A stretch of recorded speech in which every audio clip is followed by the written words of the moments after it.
You guessed it, Pressure Points with your two favorite hosts. I'm D, and this is my budding romance, AJ. We're coming at you with Season 4, Episode 39, The Emperor of the United States of America. Find us on Instagram and Twitter at PointsOPressure. Strap in, let's get to it, cutie pies.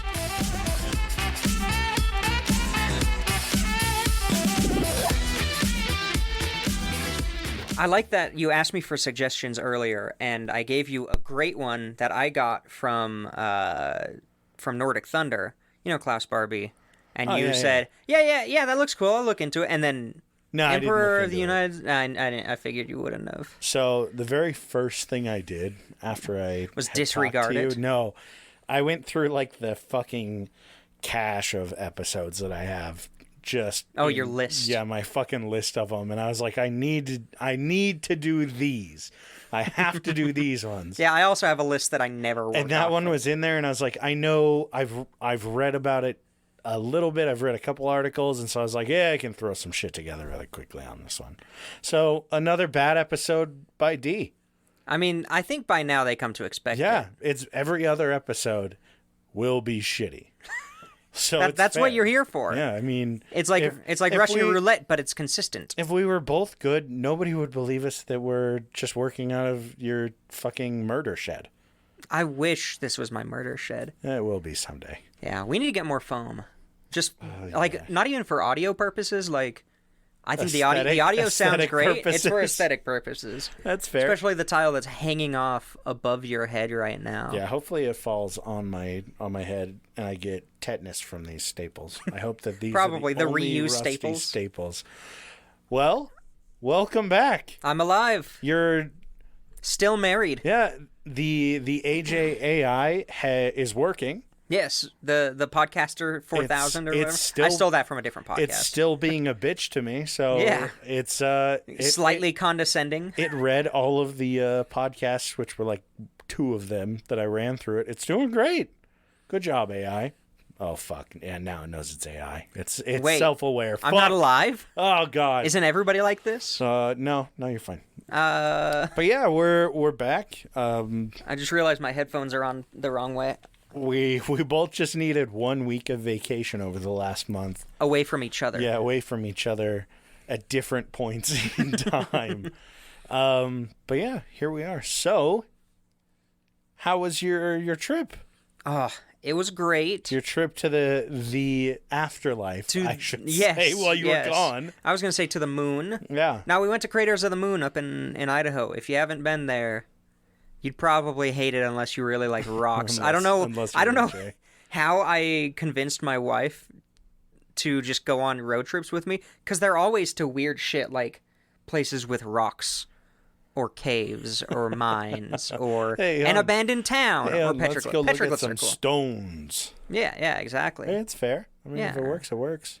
So we went up there. It's beautiful. It's basically just an entire volcano that has just hardened where it was, 2,000 years ago, which I thought was cool. Like, the last eruption from that was only 2,000 years ago. Hey, it's fair. Like, I mean, there were probably indigenous people who witnessed the eruption, because there's a lot of cool stuff there. Like, there's some stone circles that were put there by the native people. Aliens, and because of imperialism, we have no idea why they're there. Huh. We can assume that they're probably something ritualistic, because it looks like you're on another planet. Ran into some Star Wars cosplayers. I'm intrigued. I like it. Taking pictures because it looks like a Star Wars planet. Jesus. It was actually pretty cool. I feel like there's so much in Idaho, Utah, and some of Colorado, whatever the fuck. Colorado. Yeah. That it looks like a totally different planet. And it's just crazy shit. I love it.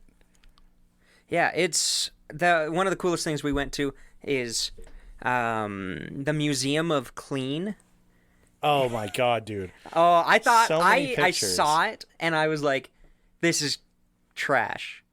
But we were going to go to a zoo, but it was a little very small. And we're like, well, let's try this. It's the same cost. It's like $6 Fuck it. It was only $6 for that museum. There's 4 floors. I got like 300 Snapchat photos from AJ. And I barely sent you any of them. Oh, I'm sure. Like, it wasn't one that, like, because I feel like when you send pictures of a museum, you can generally tell, like, oh, they walked here, and I can see where they went next.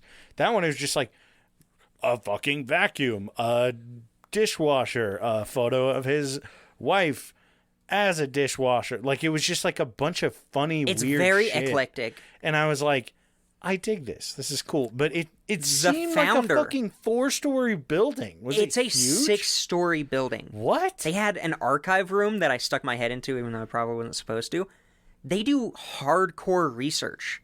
Oh, wow. There. Like, You're better than us. They have 5 patents, like original patent prototypes from the 1800s. Like, first vacuum cleaner ever invented. Now, kind of stuff. Were they like, did they do like restorations there as well? Or do you know? It looked like nothing more than just cleaning it up. Everything was in phenomenal condition. That's cool. My favorite part was we got the museum director was cool as hell. Because I'm sure you guys were the only ones there. I was surprised by how many people there were. What? Yeah. We probably ran into like 5 families. Oh, wow. And so there are kid-friendly sections. Oh, God. I would have killed myself. And then there are... click on the buttons that are taped over in the elevator and say, do not enter.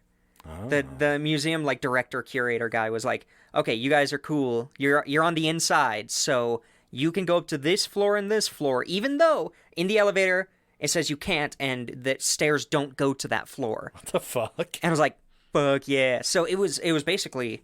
just like things that are not kid friendly, like artifacts close to the ground, sharp things, like not protected, I guess. So it's like only people who are going to be respectful can kind of go in that area. Well, then I'll never get to see it. No, never. But my favorite part... Sharp objects? Nah. I have to round the edges of coffee tables before I go into this table that we record on. Oh, God, I didn't like that. No, you didn't like that? Oh, you got a little startled? Yeah, we had to sand the corner of the table here. We gotta be extra careful. I'm clumsy. Yeah, but one of my favorite parts was up on the floor that the elevator said don't go to. So it was completely abandoned when we went up there. They had a bunch of vacuums from the atomic age in the atomic age style, and they were the backpack kind. So it looked like it was a rocket, like jetpack. What? Like pink with the chrome, fittings on it, and then you just vacuum with it. It looked, dude. They had some really cool stuff, and that's cool. And it's not just a museum of vacuums and brooms and shit, but the whole idea, the concept behind it is, the guy who made the museum is a multimillionaire who wrote multiple books on cleaning, and he often uses cleaning as a metaphor, like cleaning your house and cleaning your mind. Yeah. Like cleaning living. Clean living and stuff like that. And he has like one of those, he has a company that's like nationally acclaimed of professional cleaning and stuff. It was actually pretty cool. There was a little theater, and it showed his interviews from like the 70s and 80s on like just shows with, basically infomercials at that point. Pretty much like the 1980s Rachel Ray kind of shit. And he was on like Oprah. He was on, of course, basically any big talk show any type. He's a big guy, and we actually met him. He got out of it at a good time. He didn't have to meet Ellen DeGenerate. Yeah, exactly. he did it right, but it was cool. Like it was a good combination of like conservation, and just quirky as hell. Recycling. There's some art. There was like an art gallery part. There was like a cleaning van from the 60s that was restored. Like, and then dotting the entire area are like sculptures, humanoid sculptures, kind of like cleaning mascots made out of cleaning stuff. That's cool.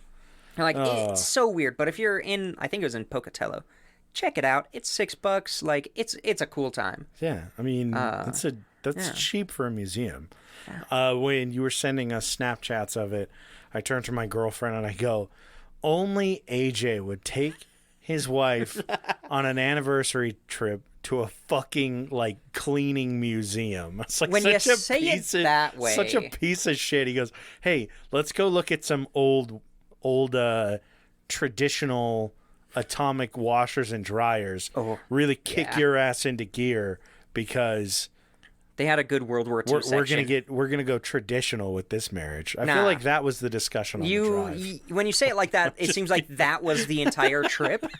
When really that was just the first stop. Yeah. And then there was another museum we were going to go to, but it was closed on a reservation. Damn. And it was a museum of the people. Oh, wow. The reservation was. They had some bison and stuff, but they were closed. It's okay.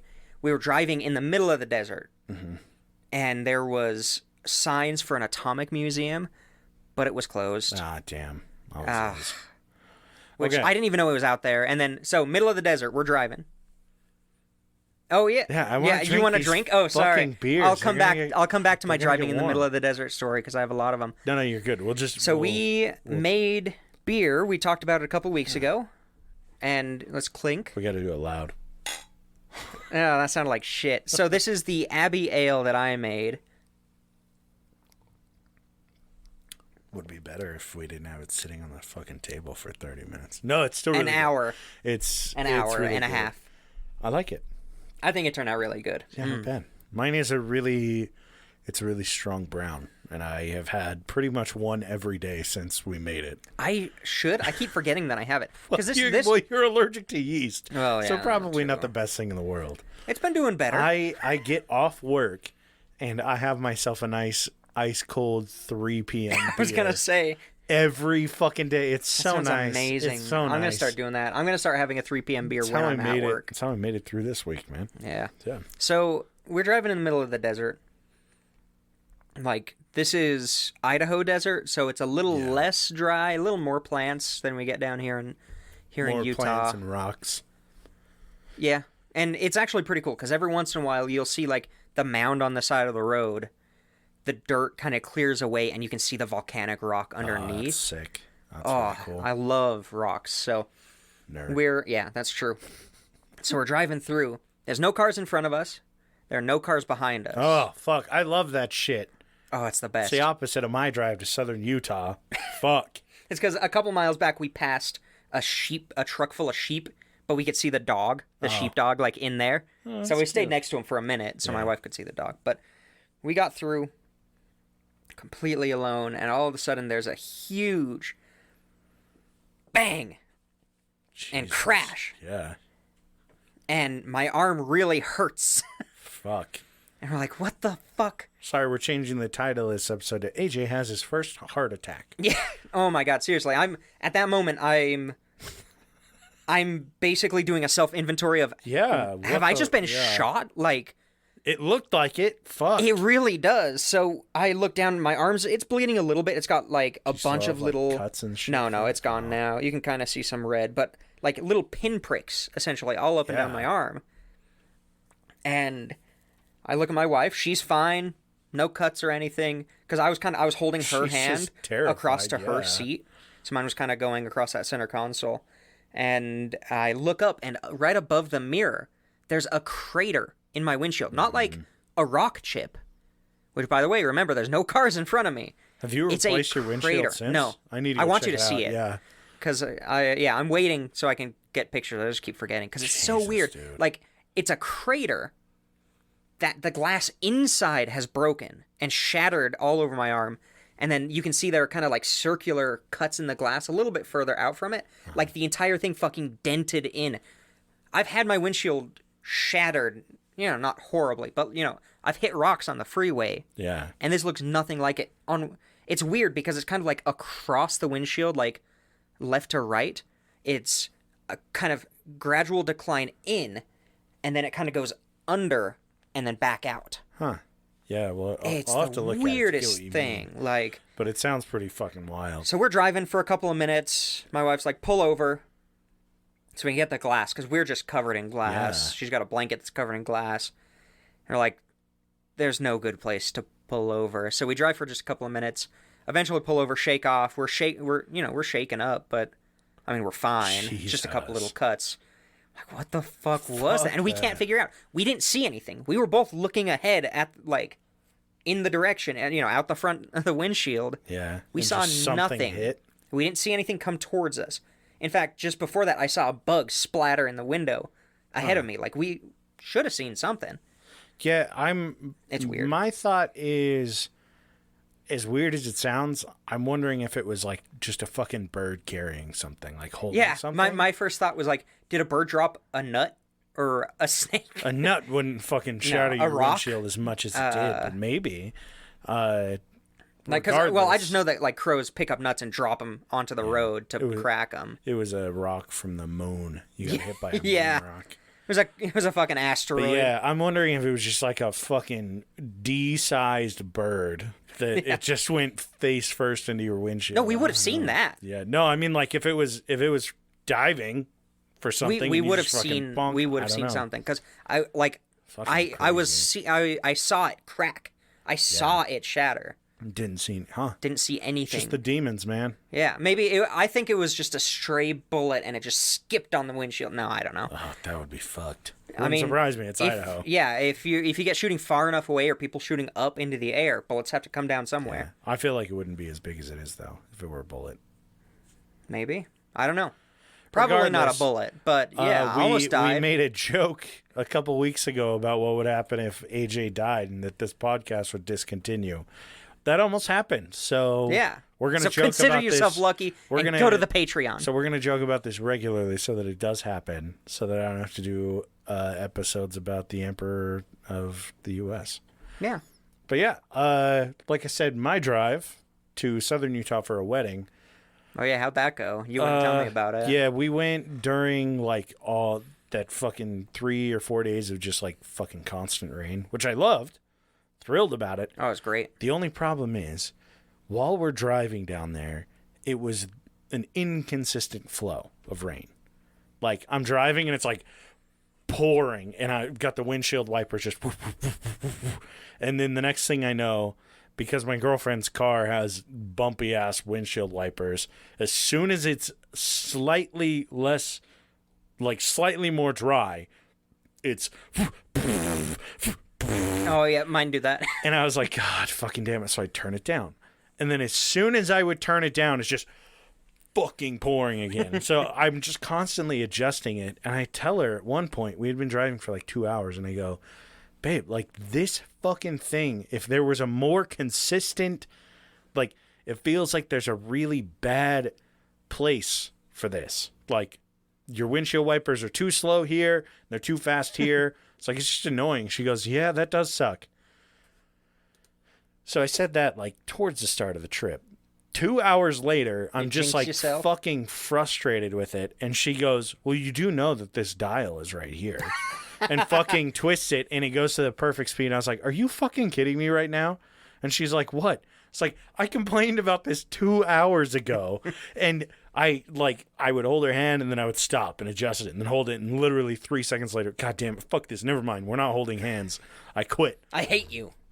And she just dying. She's like, oh my God, this is the funny shit. I was like, I was so fucking mad. I was like, are you fucking kidding me? I'm just like screaming while we're driving. But the whole way down, we had just assholes in trucks and fucking semis passing semis, and people just riding up my ass. It was a very frustrating drive, but honestly, the wedding that we went to was totally worth it. I generally don't like weddings. You know me. Anything that's love outside of my relationship and yours, I'm like, gross. Yeah, exactly. They're faking it for internet. Yeah, points. I'm like, fuck everybody that. else. But the wedding was for like two of the most genuine people I've ever met in my life. You didn't go to my wedding. You didn't have a wedding celebration. Shut the fuck up. Shut the fuck up. And friends from Rhode Island came out, and we just had a fucking blast with them. It was a great time. Well, that's good. And I mean, the views were spectacular. It was just outside of Laverkin. You don't know Laverkin? No. Oh my! Is there a mine nearby? Good. What's the mine name that's There's nearby? actually a pretty famous ghost town. Like, which one? It's in Virgin, Utah. Yeah, but what's its name? I don't fucking know. Now I'm gonna have to Google it. But yeah, we were both like, oh, we should definitely come down here with AJ and his cleaning lady. Don't. I'm just giving you shit. She's gonna text you later when she listens to this. Or what you wish she was your cleaning lady. No, she cleans up after me. I know she doesn't like does. me to acknowledge it. So, yeah, it's just such a cool area. And then Grafton? Maybe. That sounds right. I'm Is pretty that sure. near Rockville? I don't know. I was there for, a day and a half. Is it near Zion National Park? Yeah, we're really close to Zion. Hella. It was cool. And I'm telling you, like, you would fucking love it out there. It was by far the most gorgeous area. Because you're just driving around and it's red rocks everywhere, cliff faces. That's literally where we went to our honeymoon. Yeah, yeah. It's down in that area. There were a few things that we passed and I was like, oh, yeah, they mentioned this or whatever. But the backdrop for their wedding, astounding. It was on his property, his family's, like, property. And then they had this little 5-minute hike. And you walk out and it's just this fucking cliff. And it looks out over everything. Bastards. It was astounding. We drank mimosas while they did their ceremony, snuck them in. It was fantastic. Bastards. It was a good time. But if I were to do like a reception, which we do want to do eventually, I mean, it'll be somewhere like that. It was awesome. It's like you have to hike through this slot canyon with a bottle of booze to get here. It was a good time. And I want to be up on a chair like it's my bar mitzvah. But yeah, fantastic experience, and it's good to be back though. I think. Nah, I'm just saying that to fill time. What? Fill time? So we've been talking for 20 minutes and I haven't heard anything about the emperor. Well, I'm about to start. No. So let's not. Yeah, too bad. Emperor of the United States next week. Oh, yeah, right. No, I'm just kidding. So, on January 9th, 1880, The Call, which is San Francisco's newspaper. Wait, what year? I'm just kidding. It's 1880. San Francisco's newspaper reported, on the reeking pavement in the darkness of a moonless night under the dipping rain, Norton the First, by the grace of God, Emperor of the United States and Protector of Mexico, departed this life. Dude, spoilers. You're supposed to... I hate stories that start at the end. No, I started at the end. Now, I'm sure you're wondering...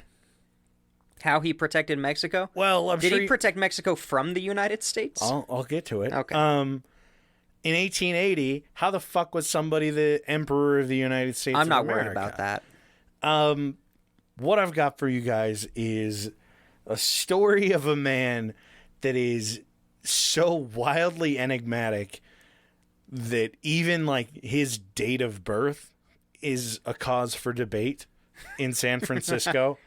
Mark Twain based his character King in the Adventures of Huckleberry Finn off of Norton the First. Christopher Moore also has the King of San Francisco as a character in some of his books. Yeah. Who's also based on this guy. He is mentioned in a lot of different places.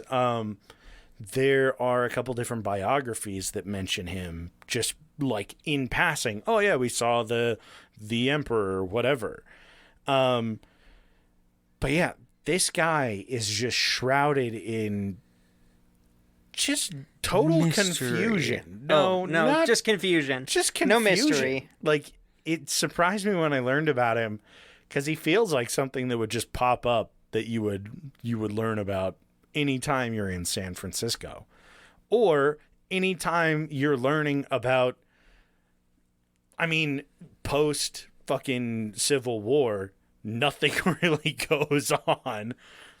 And this guy, I feel like he would just stick out like a sore thumb. He was an emperor. Breath of fresh air, honestly. So, Joshua Abraham Norton had grown up in Cape Town, South Africa.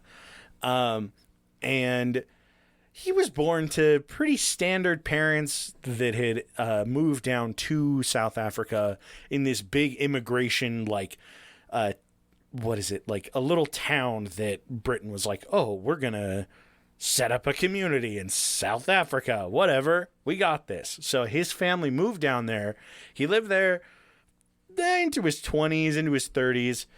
And then he decided to immigrate into the United States via Boston, which was a fairly standard for the time. It was like the Damn immigrants. Yeah, no, I'm just kidding. Fuck off. It was like 1934, I believe, around there. He showed up in Boston, checked in. Wait. It was a booming time for I thought he died in immigration. 1880. Yeah. How did he move there in 1930? Oh, did I say 19? I meant 1834. Okay. I was like, hold on. Yeah. When he was a ghost, no. Yeah, as a ghost, he immigrated to Boston. So, 1834, he comes to Boston. It was a big booming time for Boston. I mean, you had a lot of Irish immigrants. You had a lot of Italian immigrants. A lot of people were moving into the U.S.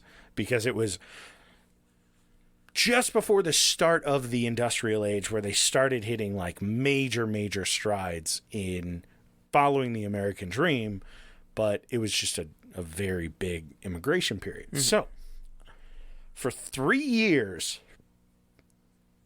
Norton the First disappears. Perfect. There's oh no, my God, I love there's it. no record of what he did for 3.5 years when he went from Boston to San Francisco. No occupations listed. Nothing. He walked to the Oregon Trail. Basically just walked, and it would not surprise me if this man walked the Oregon Trail by himself and just led himself to San Francisco. So, a lot of people believed that when he showed up, he had $40,000 in his pocket, and it was family after money. those 3 years. No. That he came to the U.S., had a ton of money, and he just made his way to San Francisco. Some people believed he showed up in San Fran on a boat. Others thought otherwise. He definitely ate humans on the trail. Oh, God. Dude, the man was a nutcase, and it would not surprise me. But people were like, this guy showed up, pockets full of coin, ready to fucking party. But there wasn't any confirmation whether he had inheritance, but he did, like, as soon as he showed up, he just had this presence about him. Now, like the insane usually do. Yeah, generally. So, once he arrived in San Francisco, Norton kind of made an impression on everyone because he was a commodities trader. So he shows up. That's what I would have done if I was alive back then. Yeah, holy shit! Like the more that I learn about commodities trading, I'm like, oh yeah, I'd be all about that shit back then. Yo, you need a giant's toe? I got you a giant's toe. Painted? Oh yeah. Just the weirdest shit. So what happened was he got word that China was currently, surprisingly enough, China was going through a food shortage. What? That never happens over there. And it inevitably turned into more or less a famine over there. What? Chinese famine? What? Another one? Yeah. Surprise, surprise. So he, being the lucrative businessman that he was, reached out to some of his contacts and found out that there was a shipment of Peruvian rice coming into San Francisco. So he's going to buy it and sell it as magical Peruvian rice. I'm confusing him with a snake oil salesman. You are confusing him with a snake oil salesman. He's not that kind of... He's a little bit too crazy to come up with magic to confuse people. Not a magic episode. Sorry, everybody. Damn it. So he reaches out to his contacts. He has a contract written up, and he buys 200,000 pounds of Peruvian rice at 12 cents a pound, right? So he pays like $25,000 for this rice. Hold on. I'm going to do the math. Let me pull up a calculator. $25,000 in 1852. How much rice? 200,000 pounds. 200,000 pounds. It was a shipload is what he ordered. Is a shipload How many rice. per pound? 12 cents? 12 cents, yeah. 24,000. Good math. I know, right? You didn't do it. You just copied it. No, I just copied it from fucking... Your source. Don't reveal your source. Yeah, from a Reddit comment. Nah. So his plan was to corner the market on rice, right? I know you know about cornering markets. Oh, yeah. It's in my blood. So he planned to corner the market, and he was like, I got this at 12 cents a pound. What year was this roughly? This is in like 1852, right around there, when he was getting in all this. 1852. I'm doing the conversion. Yeah, you're good. I know you love geek doing out this. about it. Do it. I'd love to hear how much he was spent on rice. Okay, let's see. I've got it right here. Obscene amounts. How much? Dude. How much did he spend? $844,000 on rice. This guy showed up during a wielding famine. His fucking dick, yeah.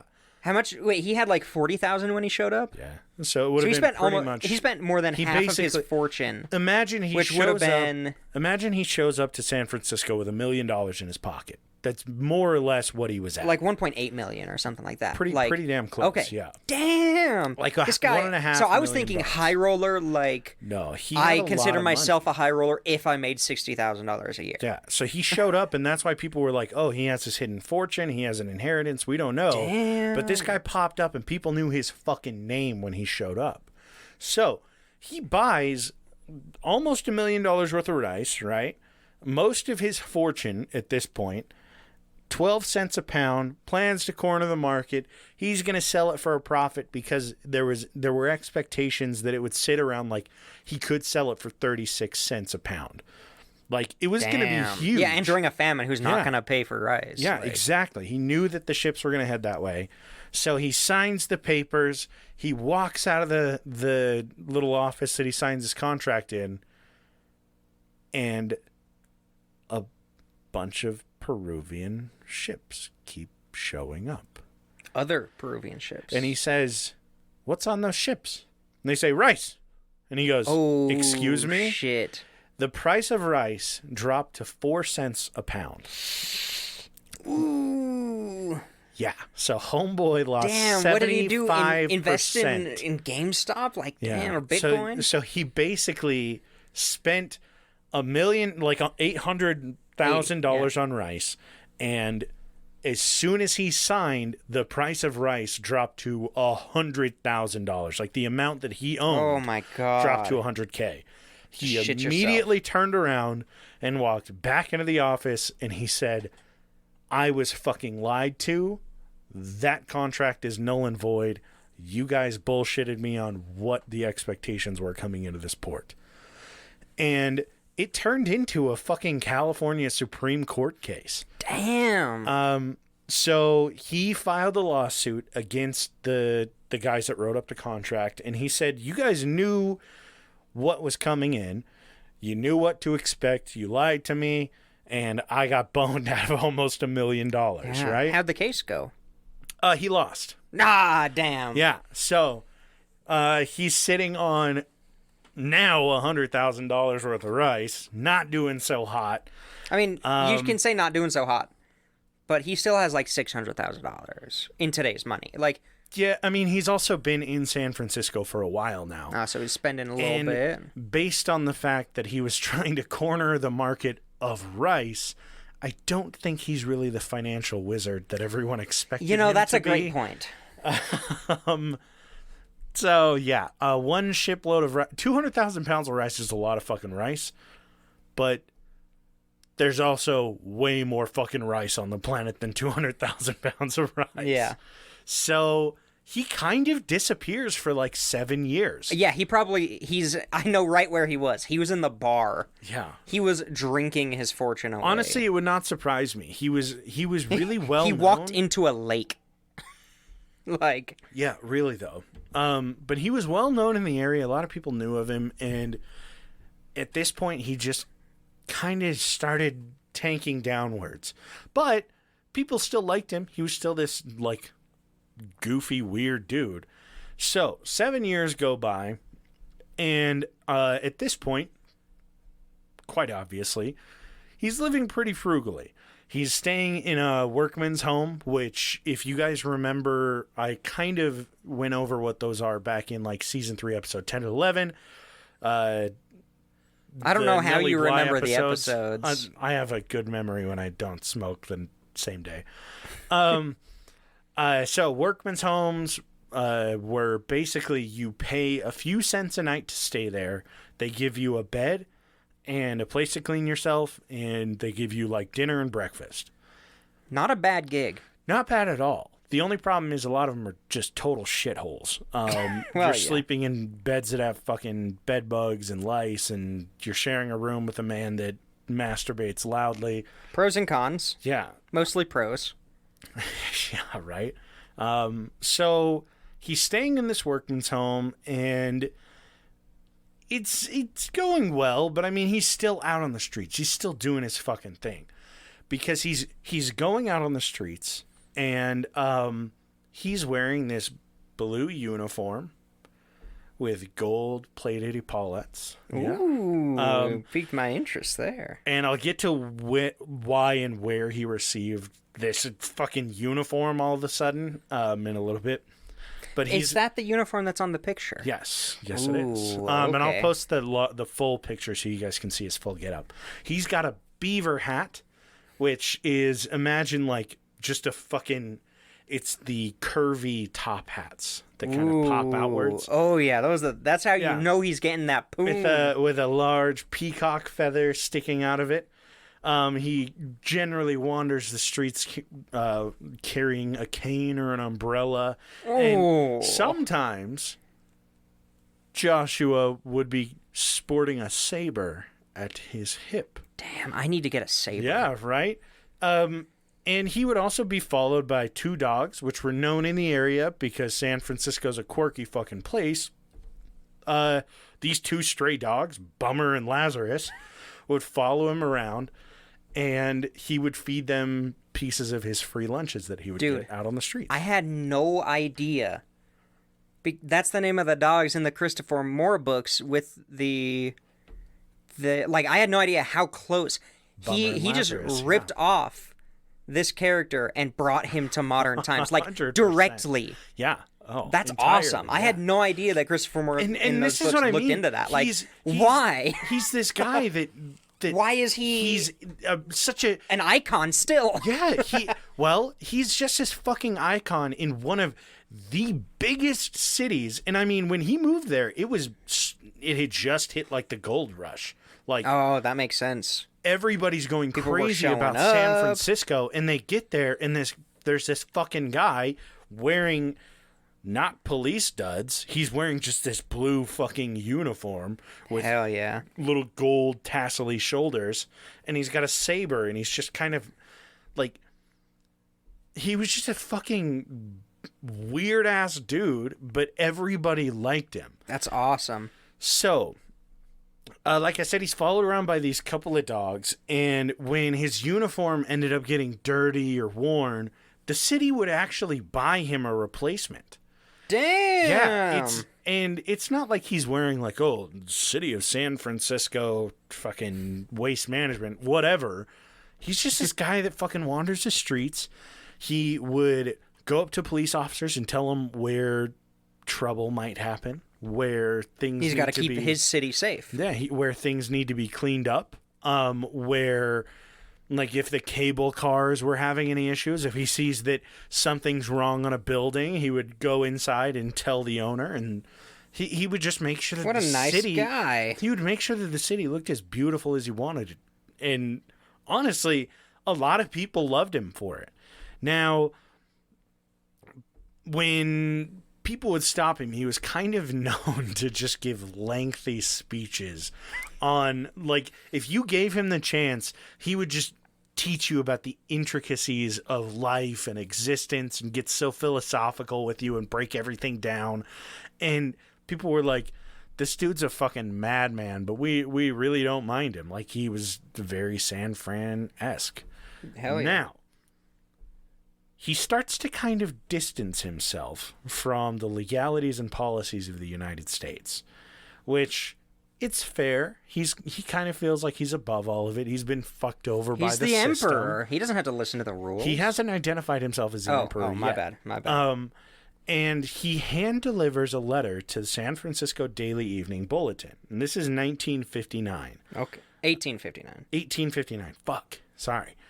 And that's why I'm here. Yes, big time. You fact check me. So no, I don't.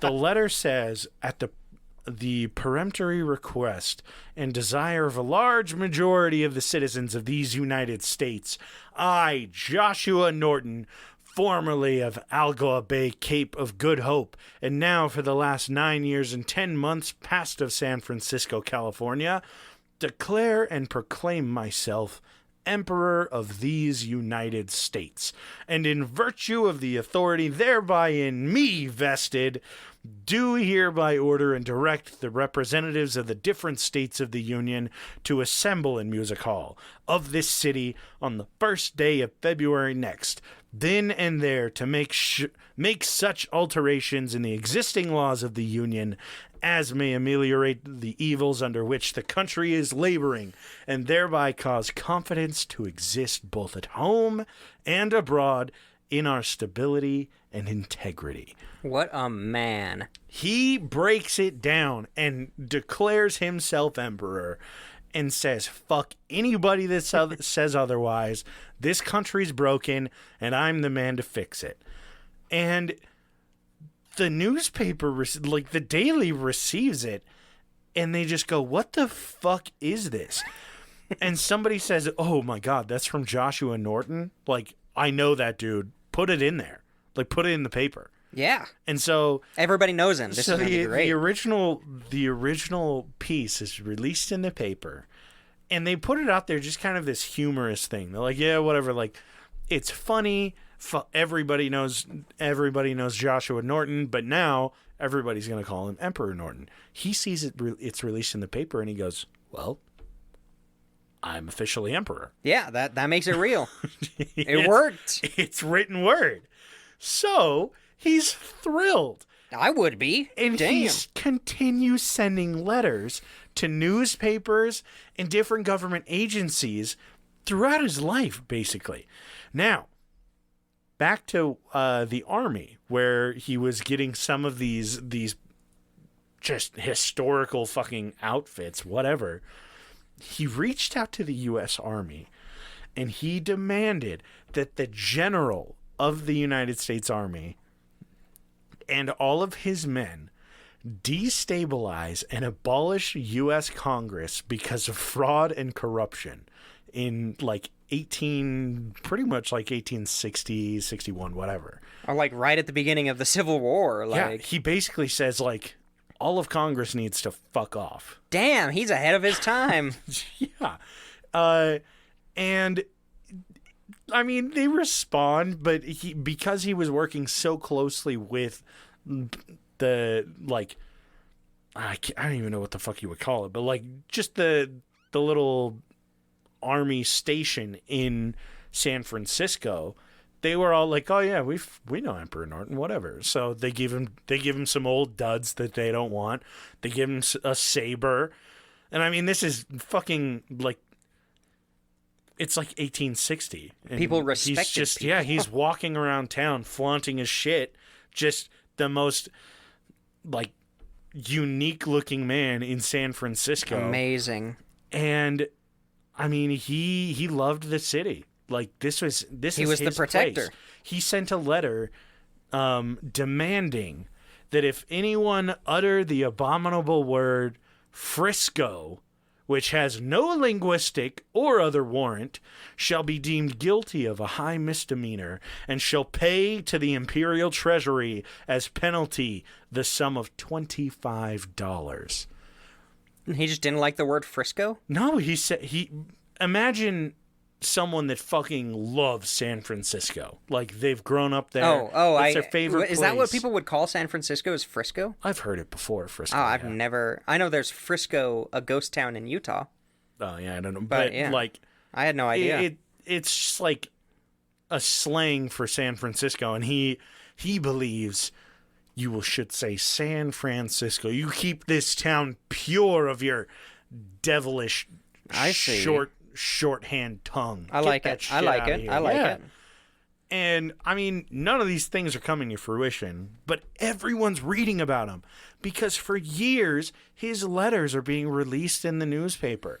And you can walk up to him in the street in anywhere and he'll fucking talk your ear off about it. And I'm sure he'll say, "Hey, did you Or I'm sure you'd approach him and be like, hey, don't worry, I'm not going to say that. I agree with you. Like, I'm sure that people were playing into it and were just humoring him because there's no harm. He's just a fucking goofball. There's no harm in that. He's a goofball sporting a fucking, like, foot-long feather out of his hat, just wandering around the streets. You're going to stop and talk to him, and he's going to get passionate, and it's just like, he's not hurting anybody. Fuck it. Yeah. So, he, while as the Emperor of the United States, he actually called for a bridge to be built between Oakland and San Francisco. And nowadays, they actually call that the Bay Bridge. It's not the Golden Gate Bridge, but it's the Bay Bridge. And this thing is huge. They renamed it back in like 2013 to like after one of the mayors or a governor or something.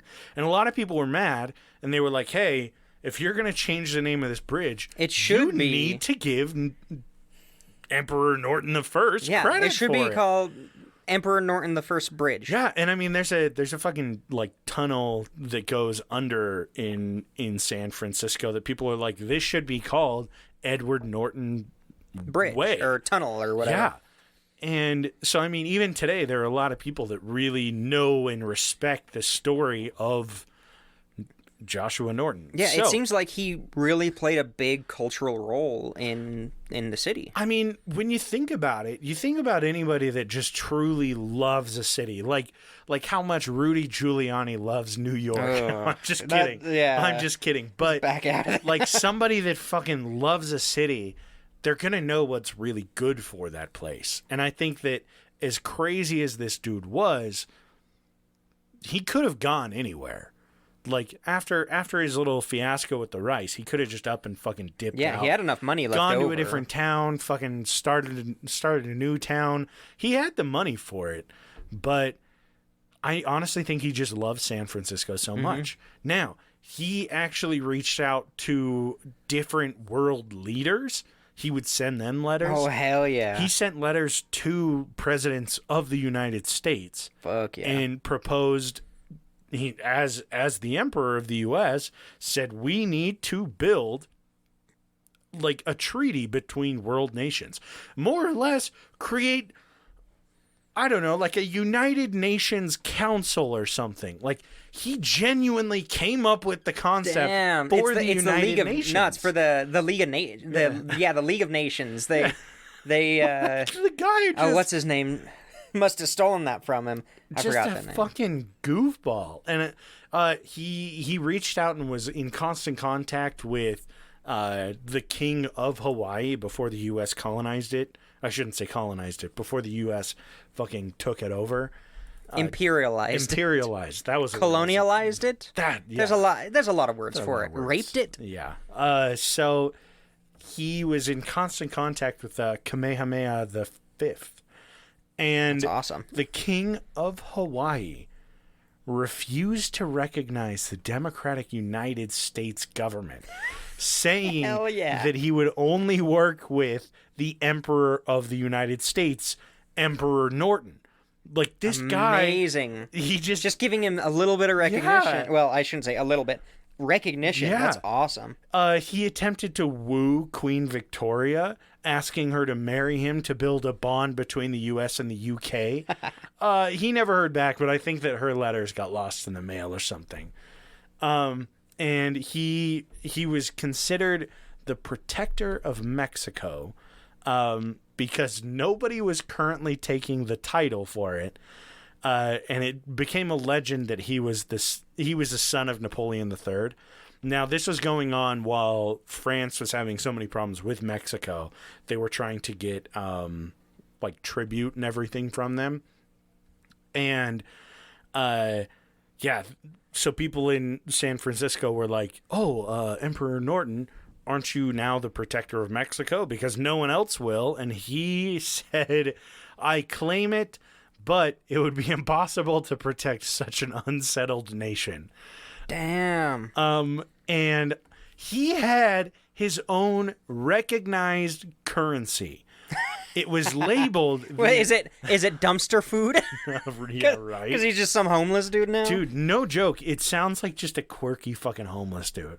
But he would have currency printed, and it would say the Imperial Government of Norton the First, and they would range from 50 cents to $10, and he would pay with it in different places, and people would take it as legal tender. They're like, yeah, whatever, like, it's fine. Yeah, like, that's fine. It's $7.50 Imperial Government of Norton the Firsts, and he would go, well, yes, I have that.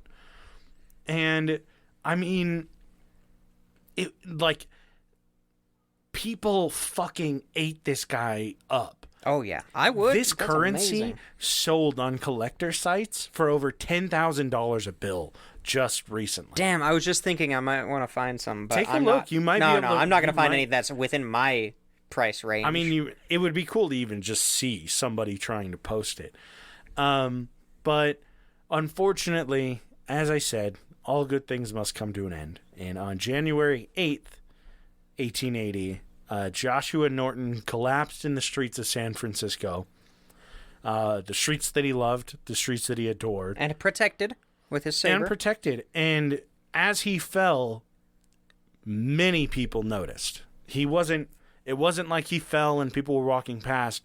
As he fell to the ground, like a police officer rushed over and was beckoning to someone else to go get more or less like an ambulance carriage. People came over and were trying to like make sure he was okay. People flocked to this man in his death on the street. Unfortunately, he died before the carriage arrived. But they found him to be completely penniless. Surprise.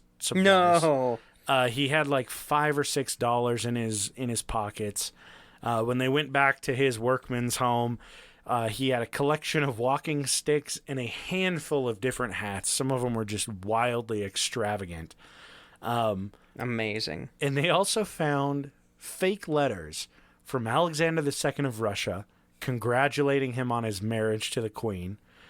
Some fanfics. Yeah.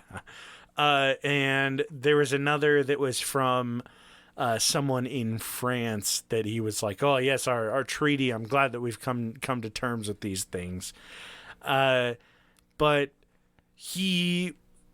when they were getting his body ready for burial, it was planned to just give him a simple coffin. He couldn't afford anything else. That's not an emperor's burial. So they planned to give him just a regular weak-ass wooden coffin. However, the local Businessmen's Association reached into their pockets and they sponsored and held a funeral for him. They got him one of the best coffins available. And at the funeral, 10,000 people attended. Holy shit. Now that's an emperor. 1880, 10,000 people lined the streets of San Francisco. The line went on for 2 miles down the streets of San Francisco for the Emperor of the United States. Damn. He was buried in the Masonic Cemetery. And hell yeah. On February 4th, 2018, a large celebration was held for Joshua Norton I, Emperor of the United States, Protector of Mexico, for his 200th birthday. Oh, that's awesome. That would never happen today. And businesses would never do that. People dressed up like him. Like, they wore the blue with the gold uniform with the gold epaulets and the sword and the hat with the huge feather shit in there. And oh my god. People were just like, you really can't find someone that truly loved San Francisco this much. And especially back then. It transcends more than that. Like, he obviously cared for the people, his subjects. Like, and he had grand ideas. Yeah. He literally came up with the idea of the fucking Bay Bridge. And the Bay Bridge. Oh my god. This dude was ahead of his time. Yeah. Just a fucking the silliest story. Like the goofiest guy that didn't hurt anybody other than himself. Yeah, other than himself. And 200,000 pounds of rice. And it was just an amazing just a fun story. Such a fun individual. If you get the chance to read about him, there's a lot that, like, I just kind of was like, yeah, I'll keep that out, whatever. Yeah, you got to pick and choose. Yeah. So if you get the chance to read about him, definitely read about him. And like AJ said, he influences multiple characters that are, like, such widely revered characters in American literature. Like, that's the crazy. fact that Mark Twain puts him in one of the most beloved books of all time. Like, damn, astonishing. Yeah. Just so it's because we're all playing real life. He was just playing a character. Yeah. He was just having a grand old time. So you got Patreon subscribers pulled up. I do. I got it. So patreon.com/points-o-pressure. Let me open. We sometimes put out extra episodes there. Been bad about it lately, but we'll get to it. I read your messages, Lindo. I hope you're feeling a lot better with your ankle. So I'm not the guest host. Abby, AJ's third nut, Lindo, NSA isn't real, D's nuts, Nordic Thunder, Toddy Waddy Poopy Snotty, Dark Runner. I had to scroll for that one. Dark Runner, Haley, and Casey McFacey. Thank you guys so much. You keep the lights on. You let us host. That last week? Did I say you keep the lights on? I have no idea. I didn't listen. What the fuck? I didn't listen. Hold on. I didn't listen to your part. Oh, like the end? Yeah, I listened to Bear. Oh, okay. That's fine. Yeah. Bear, thanks for being on. Yeah. Sorry I missed you. You back. Can't wait to have you back on again. If you guys have any ideas, know some crazy people, yeah, hit us up. Message us on Patreon or the social medias at Points of Pressure. At Points of Pressure on Twitter and Instagram. As AJ said, music suggestions, TV, movies, books, anything you got. If you're having real world problems and you need somebody to chat with, by all means, reach out there. Oh, it's spooky season. We're going to do our live show October 31st. So if you know anything spooky, yeah, send it to us. And if you have any spooky stories, send them along, because we will happily read them and share them. And fluff them up to make them sound absolutely bonkers. I would love to just do a show where people send us spooky events. Like, you remember, Fantastic. I think it was like our first or second one. We actually had some people on Twitter. That was about it was the sleep paralysis demons. Yeah. So, send us some stories. I'm working. We might have a guest on for at least part of it to share some spooky stories. So if you have any, please send them. Or if you know anybody who has them, ask them about them and then send them to us without their permission. Yeah. And if you are from somewhere other than the U.S., we will try to start a little bit earlier. We're not going to shoot for like a later one. We're going to try to do it a little bit earlier in the afternoon. And if you miss it... it'll be posted the next day. I'll be posting it, yeah. Yep. Well, don't put that pressure on me. It'll probably be the next day. That would be a Monday. But... it would be a fucking Monday. Oh, I guess that's true. Okay, it'll be on Monday. Yeah. I don't have the choice, so... But yeah. It'll be a good one. You have no idea what I've got in store. I bought a book. I don't have any idea what I have in store yet. Yeah, it's a surprise for everyone. Here we go. But yeah, thanks for tuning in, and we will catch you guys next Monday.